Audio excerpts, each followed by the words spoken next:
शंकर के चरणों में ममता है, इस धनुष के प्रति श्रद्धा है। और श्रद्धा का अगर खंडन होता है तो क्रोध होता ही है। ये नियम केवल क्या महात्मा जी के लिए? अब ध्यान दें, यहां दो पक्ष है, एक धनुष तोड़ने वाले का पक्ष है, एक महात्मा परशुराम जी का पक्ष है। महात्मा जी कहते हैं धनुष के प्रति मेरी श्रद्धा है। जिसको जिसके प्रति श्रद्धा होती है तो श्रद्धा करने वाला व्यक्ति श्रद्धावान होता है। हमारी आपके प्रति श्रद्धा है तो हम श्रद्धावान हुए, इनकी धनुष के प्रति श्रद्धा है तो ये श्रद्धावान हुए। और जो श्रद्धावान होता है वो ज्ञान प्राप्त कर लेता है। श्रद्धावानम लभते ज्ञानम। और जो ज्ञान प्राप्त कर लेता है तो उसकी इंद्रियां संयमित हो जाती है। तत्परा संयतेन्द्रिया, इंद्रियां उसकी संयमित हो जाती हैं। और जब इंद्रियां संयमित हो जाती है तो अनुचित कर्म करेंगे नहीं, चाहे कर्म इंद्रिया हो चाहे ज्ञान इंद्रिया। फिर आगे क्या बताया गया? ज्ञानम लब्ध्वा, ज्ञान को प्राप्त करके प्राप्त क्या होता है? परम शांतिम चिरेणाधिगच्छति, परम शांति को प्राप्त होता है। अब अगर महात्मा परशुराम जी को श्रद्धा है, चिंतन करें तो श्रद्धावान होंगे। और श्रद्धावान अगर है तो इंद्रियां संयमित होनी चाहिए। तो फिर अतिश बोले बचन कठोरा क्यों? और जब ज्ञान प्राप्त कर चुके हैं तो परम शांति होनी चाहिए। तो ये व्याकुलता क्यों है? ये क्रोध क्यों है? कठोर वाणी क्यों है? ये यहां पर प्रश्न चिन्ह लगता है। देखिए दूसरा पक्ष है, धनुष तोड़ने वाले को भी श्रद्धा है। किस पर? अपने गुरु जी के प्रति श्रद्धा है क्या? पहले तो ये जाना जाए। कभी कभी लोग कह देते हैं कि हमें श्रद्धा है, लेकिन श्रद्धा का मतलब नहीं जानते। श्रद्धा है क्या? देव द्विज गुरु प्राज्ञ पूजनम, यह श्रद्धा। देवताओं के प्रति, गुरुजनों के प्रति, पूजनीय व्यक्तियों के प्रति या पूजनीय वस्तु के प्रति या पूजनीय ग्रंथ के प्रति जो भाव होता है वही श्रद्धा है। आदर का भाव, सम्मान का भाव, यही श्रद्धा है। धनुष तोड़ने वाले को अपने गुरु के प्रति श्रद्धा। जब गुरु जी ने आदेश दिया या आज्ञा दी, उठाओ भंजो भवचापा मेटो तात जनक फलतापा, तो देखिए उसने श्रद्धा ज्ञापित की। कैसे? सुन गुरु वचन चरण सिर नावा, ये श्रद्धा। वाणी से श्रद्धा नहीं कही जाती है, श्रद्धा ज्ञापित की जाती है। उसने श्रद्धा ज्ञापित की। और आगे क्या है? हर्ष विषाद न कछ उर आवा, वो श्लोक भी प्रमाणित हो रहा है, श्रद्धा भी ज्ञापित हो रही है। तो आप वाणी से कह रहे हैं श्रद्धा है, और धनुष तोड़ने वाला श्रद्धा ज्ञापित कर रहा है, और आप उसके विरोध में हैं, तो श्रद्धा पर चोट किसके?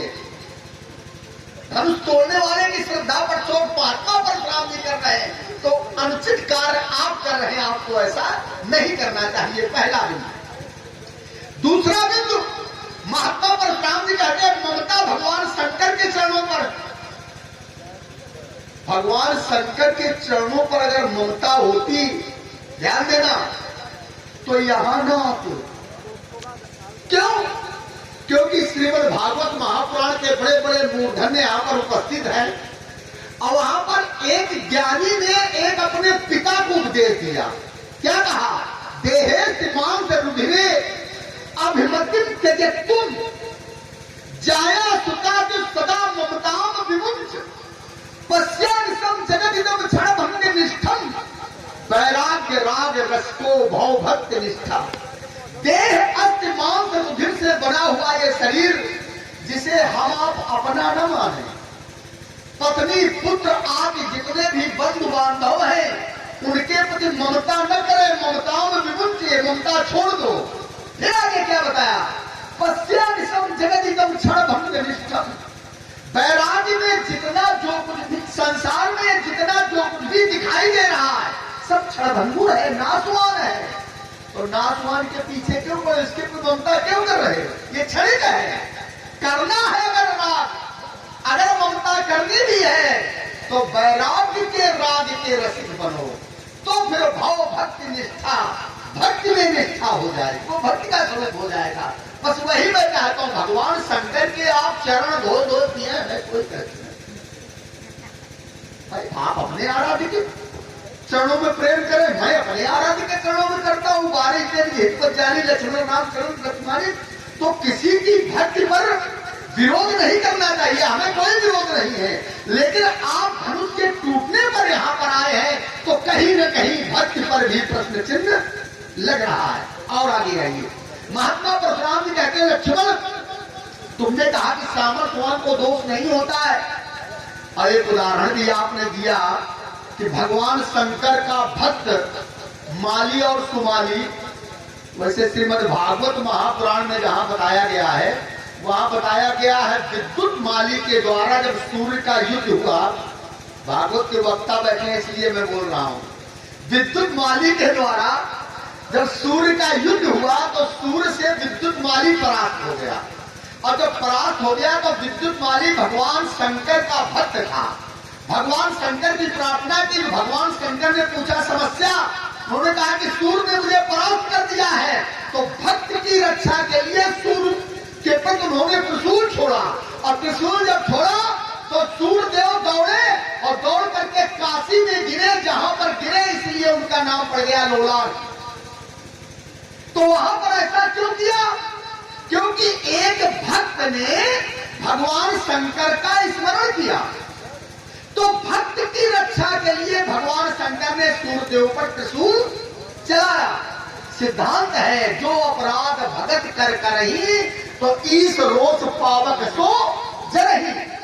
आपने कहा कश्यप जी ने श्राप दे दिया भगवान शंकर को, वैसे ये बात हमने कहीं पर एक महात्मा और कह रहे थे एक जगह हमारे सामने, तो उसको हमने कहा था कि ये तो आप जोड़ के बोल रहे हो। वैसे कश्यप जी ने कहीं श्राप नहीं दिया भगवान शंकर को कि जाकर के तुम भी अपने पुत्र का सिरोच्छेदन करोगे, ऐसी घटना बताते, लेकिन ये जुड़ती नहीं। हाँ, आप कुछ बोलना चाहते हैं? आप देख रहे हैं मंच के माध्यम से बड़ा सुंदर अभिनय संवाद। प्रसन्न होकर आदरणीय श्री वेद प्रकाश जी शुक्ला निवासी ग्राम मानीमऊ आपके द्वारा 51 मुद्राएं श्री परशुराम जी को एवं 51 मुद्राएं हमारे लक्ष्मण जी को प्रदान है। कोर्सा साधुवाद। इसलिए भगवान शंकर ने वहां पर भक्त की रक्षा के लिए सूर्यदेव पर त्रिशूल चलाया। आप भगवान शंकर के भक्त हैं, चिंतन करें यहां पर।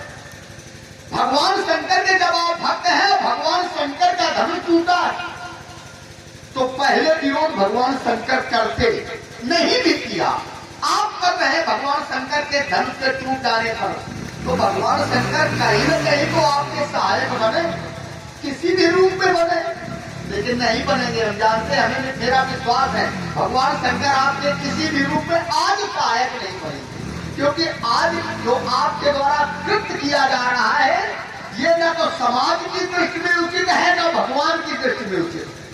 क्योंकि मैंने कहा था धनुष तोड़ने वाले ने जो धनुष का खंडन किया है, ये अनैतिक कारणीय नहीं है।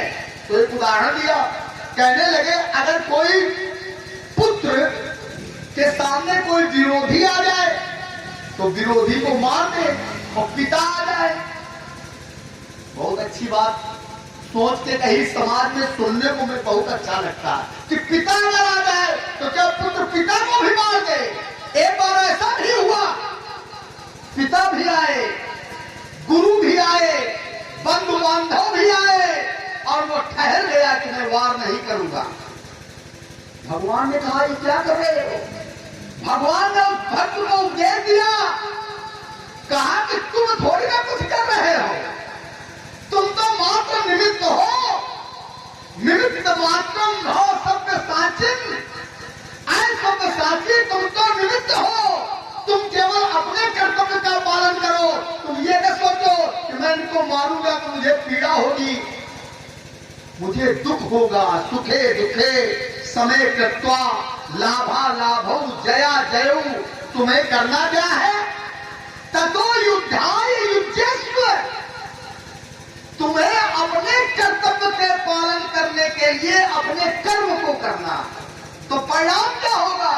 नैवम पापम अवाप्स्यसि, तुम्हें पाप नहीं लगेगा, तुम पाप को प्राप्त नहीं होगे।